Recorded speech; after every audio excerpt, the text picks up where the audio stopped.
multiple sur 4-5 ans, et donc peut-être faire x2, x3, x5, x10 sur ta thune, pourquoi pas. L'IMO, tu n'y as pas accès. Je me dis une problématique. x10 sur 2000 balles, ça change pas ta vie, en fait. Bah, x10 sur 10 000, ouais, tu peux te payer un petit appart en Europe de l'Est derrière, quoi. Et après devoir gérer des emmerdes avec des locataires. Non, ça change pas ta vie.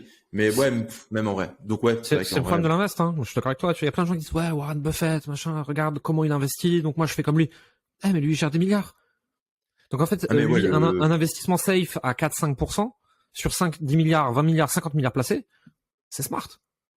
Toi, quand t'es tout petit, tu peux pas chercher ça, quoi. C'est une escroquerie, Warren Buffett.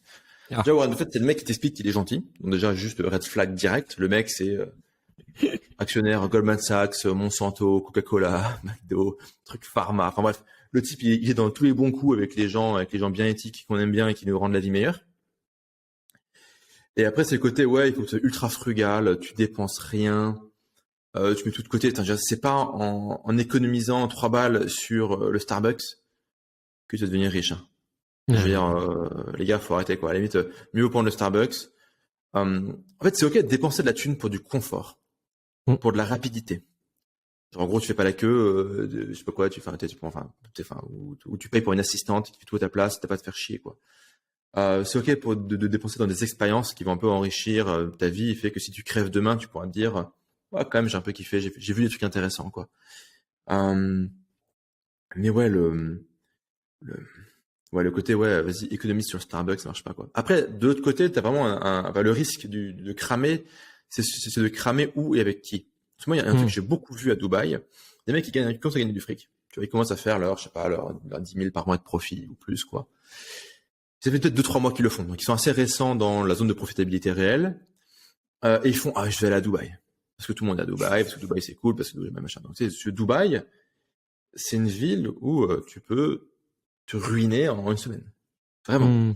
C'est quand on te dit, tu veux louer une Lamborghini? Ouais, prends les clés, tu la loues. Ok. Il fait 50 degrés, elle prend feu. Ah, il faut la payer maintenant. Tu vas bouffer un steak, vous le voulez plaqué or? Ah ouais. Ah merde, 1000 balles de plus. En même temps, il faut être con. Mais bon, il y a des gens qui sont cons. Et en fait, t'as plein de mecs qui arrivent à Dubaï. Ils vont fréquenter des gens qui, eux, ne prennent pas 10K de profit, mais prennent, je sais pas, 800 000 de profit par jour. Pas par jour certain, mais enfin plutôt par mois, quoi, tu vois. Et ils vont essayer de vivre comme eux. Les montres, les machins, les clubs, les bidules, les trucs, les restos. Et puis, en fait, quelque part, la reconnaissance sociale que les gens ont d'eux passe à travers leur communication sur les réseaux sociaux et donc leur mode de consommation et leur fréquentation.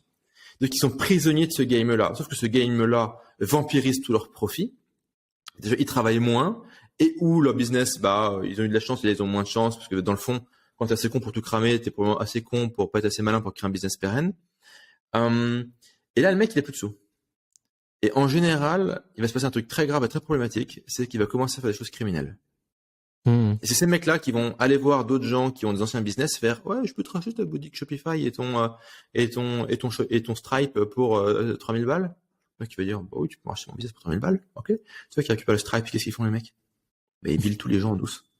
Ah, mais ça, c'est criminel. C'est du vol. Il n'y a pas de marge d'interprétation. Il n'y a pas de droit de la conso. Non, c'est du vol. Fin d'histoire. C'est du vol, quoi. Pur et simple. Et ces mecs-là, quand ils poussent trop loin, un jour, ils repassent à Roissy, boum, ils se font taper, tu vois. Et en fait, moi, j'ai vu des trucs comme ça. Hein. Des gens, en fait, où ils ont un business honnête, ils flambent, ils partent en couille, ils perdent tout, ils veulent maintenir